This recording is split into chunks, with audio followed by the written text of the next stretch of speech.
It was a Friday night like any other at Delta Psi, with the bass thumping through the grand old frat house and red cups littering nearly every surface. As one of the senior members, I, Zane, had seen my fair share of wild nights, but this one was special. It was our annual pledge invitation party, and everyone was buzzing with a mix of excitement and beer-fueled bravado.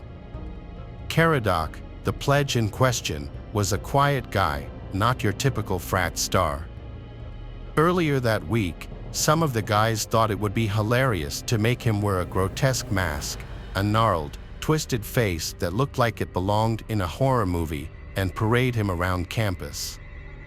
It was just a prank, we thought, harmless fun, but the look in Caradoc's eyes when the mask came off said otherwise. It was a mixture of humiliation and something else, something darker.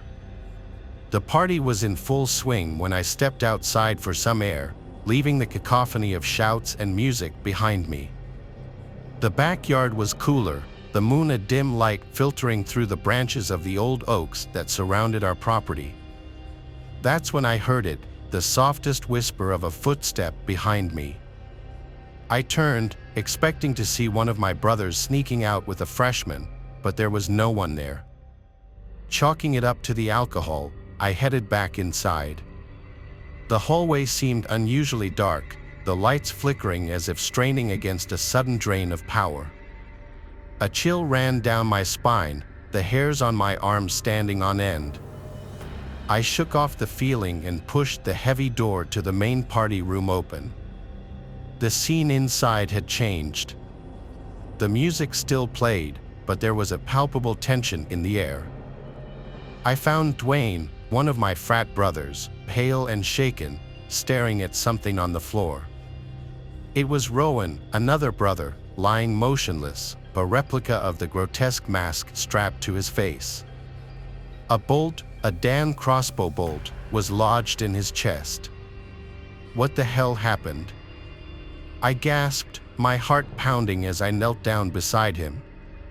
Dwayne couldn't form words, just pointed towards the darkened corridor that led to the back rooms. He's here. Caradoc. With a crossbow, Dwayne finally stammered. The reality of the situation hit me like a brick. This was no longer a party, it was a hunting ground. The next few hours were a blur of chaos and fear. We found 3 more of our brothers, each isolated, each wearing a mask, and each cruelly picked off from the shadows with deadly precision. The party dissolved into a frantic scramble for safety as everyone realized that the frat house had turned into a trap. I rallied a group of guys, including Dwayne and Owen, our chapter president, to barricade the doors and call for help. But the phone lines were dead, and our cell signals were mysteriously jammed. We need to stick together and find a way out, I urged, trying to keep my voice steady. Dwayne nodded, gripping a baseball bat with white-knuckled hands. Let's do it. Let's get this psycho. We moved cautiously, jumping at every shadow, every sound. As we rounded a corner, a figure stepped out from a doorway, the dim light glinting off the tip of a crossbow. It was Caradoc, his face obscured by that same grotesque mask. He didn't say a word, just raised the crossbow and fired. Owen screamed as he went down, a bolt through his shoulder, pinning him to the wall. Dwayne and I scattered, diving for cover, but I knew we were outmatched and outmaneuvered. In the chaos, a plan formed in my desperate mind. If we could get to the attic, we could maybe get a signal out or at least barricade ourselves in until help arrived. I motioned to Dwayne, and together we made a break for the narrow staircase, dodging another of Caradoc's bolts that thudded into the wood where my head had been seconds before. We were halfway up the stairs when an explosion rocked the house. The smell of gasoline and smoke hit us, and it was clear Caradoc had set the frat house on fire. With no way out, we pushed forward, the heat building behind us, the sound of the fire roaring like a beast unleashed. The attic was stifling, the air thick with dust and the growing stench of smoke from below. Dwayne and I slammed the door shut, pushing an old dresser against it with trembling hands. The crackle and pop of the fire grew louder outside. The flames painted the windows orange, the heat pressing in like an unwelcome crowd. "We're going to cook up here, aren't we?" Dwayne's voice was barely a whisper, raw with fear. "No, we're not," I replied, more to convince myself than him. "We're going to make it out. We have to." My hands fumbled with my phone again, desperation giving way to a sliver of hope as I noticed a bar of signal, faint but present. I dialed 911, the phone ringing through to emergency services. I explained our situation in hurried, gasping sentences: the attack, the fire, our location. Soon, the sound of sirens in the distance offered a lifeline, but with the relief came the stark reality of our immediate danger. The fire was spreading, the heat unbearable. Smoke seeped into the attic, making it hard to see, harder to breathe. "We need to break a window, get some air," I choked out, my eyes stinging. Together, we staggered to the nearest window, pushing against the old glass. It gave way with a crash, fresh air rushing in, battling the smoke that roiled around us. Below, the flickering lights of fire trucks and police cars pierced the night, a chaotic ballet of rescue and urgency. I leaned out of the window, shouting for help, my voice hoarse. A firefighter spotted us, raising his radio to call for a ladder. Relief was so close, yet the fire was closer, licking at the structure of the house, threatening to bring us down with it. Then, a loud series of crashes from below made us jump. Through the smoke, a figure emerged at the bottom of the attic stairs. It was Caradoc, the mask gone, his face a canvas of pain and rage. He staggered, clutching his side where blood seeped through his shirt. "You don't understand," he gasped, the fight draining from him. "They made me a monster." I stared at him, the chaos around us narrowing into the sharp point of this final confrontation. "You didn't have to do this, Caradoc. You could have walked away." "Could I?" His laugh was a hollow sound, broken and sad. He took a step forward, then another, before collapsing, his body giving way, succumbing to his injuries and the smoke filling his lungs. The room spun, the heat a tangible weight on my chest. Dwayne and I retreated to the window, the ladder finally arriving. Firefighters climbed towards us. I took one last look at Caradoc, lying motionless on the floor. His plan had ended in his own destruction, a tragic footnote to a night of horror. We were helped onto the ladder, descending into the cool night air, away from the heat and death. Sirens wailed, lights flashed, and I realized how close we had come to not making it out alive. The ground felt unreal beneath my feet, the normal world a stark contrast to the hell we had just escaped. In the days that followed, the investigation would reveal the depths of Caradoc's planning, the lengths to which he had gone to exact his revenge. The masks, the crossbow, the fire, it was all a meticulously crafted nightmare born from a moment of humiliation that he just couldn't move past. I survived, but like the charred remains of the frat house, I knew I'd never be the same.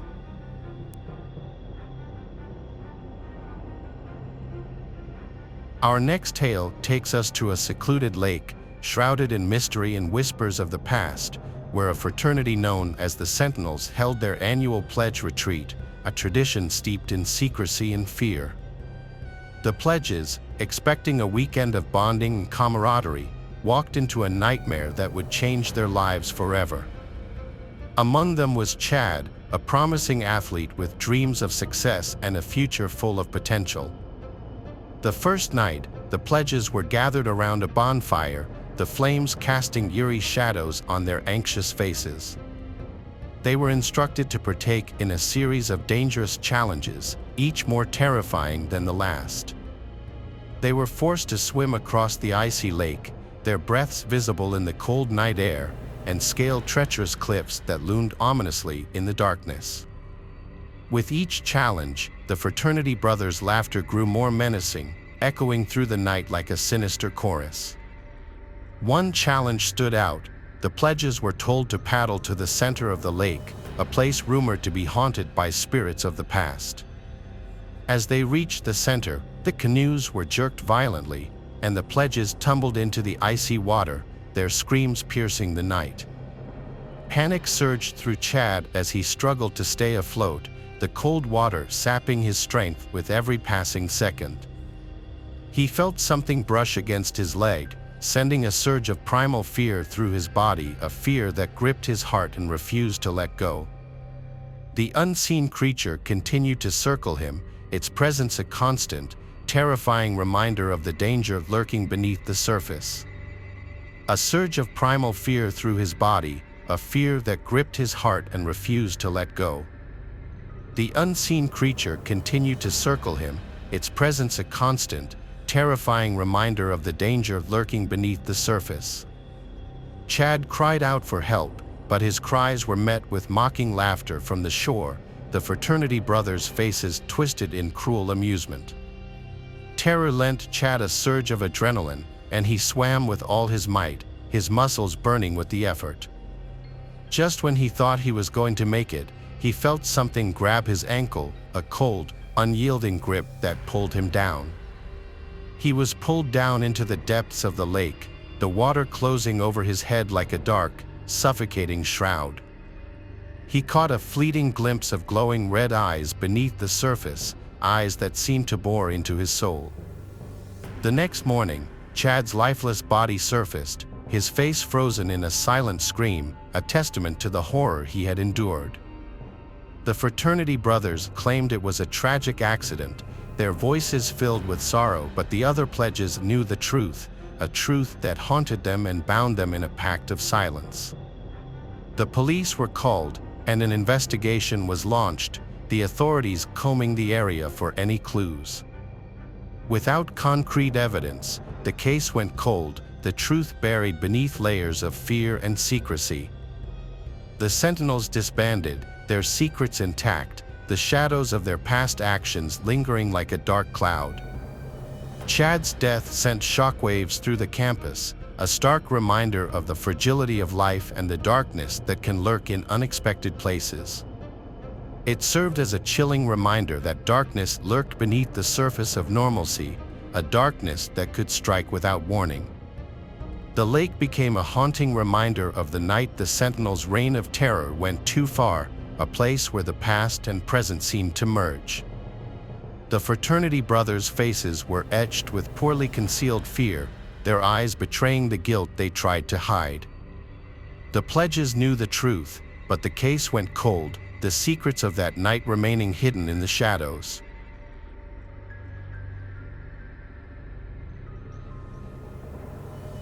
It all went down last semester at Theta Chi, the so-called elite frat on campus. Let me tell you, elite is one way to put it, more like elitist and steeped in messed up traditions. Pledge week was a living nightmare, sleep deprivation, puke-inducing concoctions, the usual frat boy sadism. But the real kicker was the final night, the wall of FA's initiation.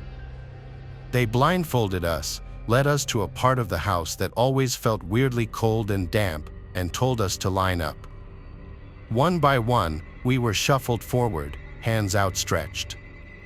Identify the brother, a voice boomed, laced with amusement. My heart hammered against my ribs. I fumbled, feeling cool, smooth skin, must be a freshman like me. Then it came, a jagged scar etched across the cheek, sending a jolt through me. My answer, a shaky freshman, hung in the thick air. Wrong, pledge, the voice chuckled. Next. The next brother stumbled forward, encountering a face that felt wrong, bulbous, misshapen, like something out of a nightmare. he stammered, unable to identify it. Nervous laughter rippled from the unseen brothers. Panic nodded at me. Each touch brought a new wave of confusion: rough, leathery skin, a cold metallic surface, a face with a gaping hole where a nose should be. Each wrong answer was met with escalating derision. "Who are these guys?" I whispered to the brother in front of me, voice cracking. Silence. No response. By the time it was my turn again, a cold sweat plastered my hair to my forehead.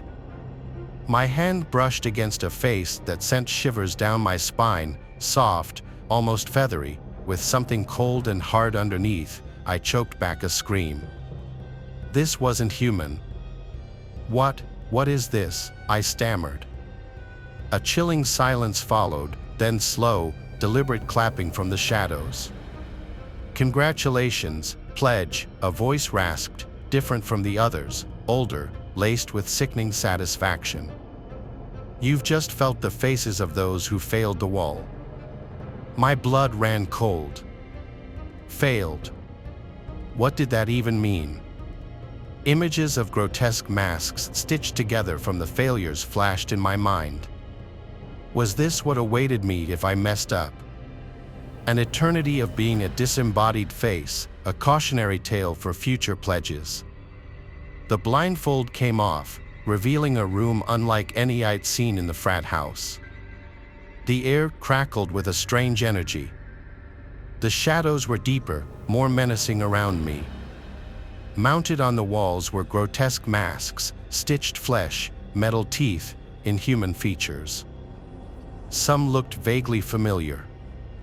Then I saw it, a mask with a jagged scar across the cheek, a chilling echo of the first face I'd touched. My stomach lurched. Was that a hand? It clapped over my shoulder.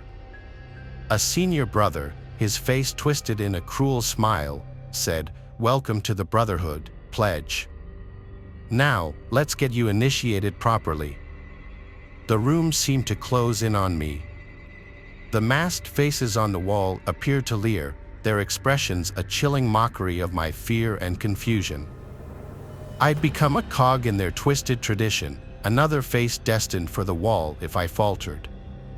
The real horror wasn't a physical hazing, though that was bad enough. It was the psychological torment. The feeling of being unseen, judged, forever marked by the possibility of failure. The knowledge that even if I succeeded now, I was forever haunted by the fate of those who hadn't. I can't sleep. I keep seeing those faces in my dreams, wondering who the others are and what they did to fail. I'm starting to think there's more to this tradition than the brothers are letting on.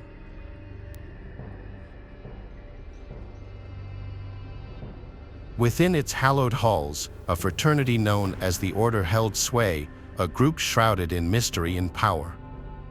They were notorious for their wild parties, events that often blurred the line between revelry and chaos. But it was their initiation rituals that truly set them apart, rituals whispered about in hushed tones across campus. Tonight's story focuses on Ven, a freshman eager to join the Order, unaware of the dark path that lay ahead. The first few weeks of pledging were tame, almost deceptively so, filled with menial tasks that seemed harmless. Pranks and chores were the order of the day, designed to test their patience and resolve. But as the weeks turned into months, the atmosphere began to change, growing darker and more foreboding. The hazing took a sinister turn, with shadows creeping into every corner of their lives. One fateful night, the pledges were summoned to the fraternity house's basement, a damp, cavernous space that seemed to swallow light. Blindfolded, they were led down creaking wooden stairs, each step echoing ominously in the darkness. When the blindfolds were removed, they found themselves in a dimly lit room, the flickering candles casting eerie shadows on the walls. The air was thick with tension, and the room seemed to pulse with a life of its own. In the center stood a makeshift altar, draped in black cloth and adorned with strange, unsettling symbols. The symbols seemed to writhe and twist in the candlelight, adding to the room's malevolent aura. The fraternity brothers, faces hidden beneath dark hoods, circled the pledges like predators around prey. A low, guttural chant emanated from beneath the hoods, a sound that seemed to vibrate through the very bones of the pledges. The chant sent chills down Ven's spine, a primal fear taking hold of him. One by one, the pledges were subjected to bizarre and disturbing tasks, each more horrifying than the last. They were forced to consume unknown substances, endure physical challenges, and confront their deepest fears. Ven watched in horror as the pledges before him broke down, their spirits crushed by the relentless torment. When his turn came, Ven was forced to kneel before the altar, the weight of the moment pressing down on him. He felt a sharp pain in his hand and realized they were branding him. The searing pain was excruciating, but the feeling of being marked like an animal terrified him even more. Days turned into weeks, and the hazing rituals grew more disturbing, each new ordeal pushing the pledges closer to their breaking points. One night, Ven reached his breaking point. In a desperate bid for freedom, he escaped, running through the dark corridors of the fraternity house. He ran to the police station, his heart pounding and his mind teetering on the edge of madness. The officers listened to his frantic account, their faces growing more disturbed with each word. A raid on the fraternity house confirmed Ven's horrifying account, uncovering a web of dark secrets and ending the Order's reign of terror. The authorities uncovered disturbing evidence, bringing to light the true extent of the fraternity's malevolent activities and ensuring that such horrors would never happen again.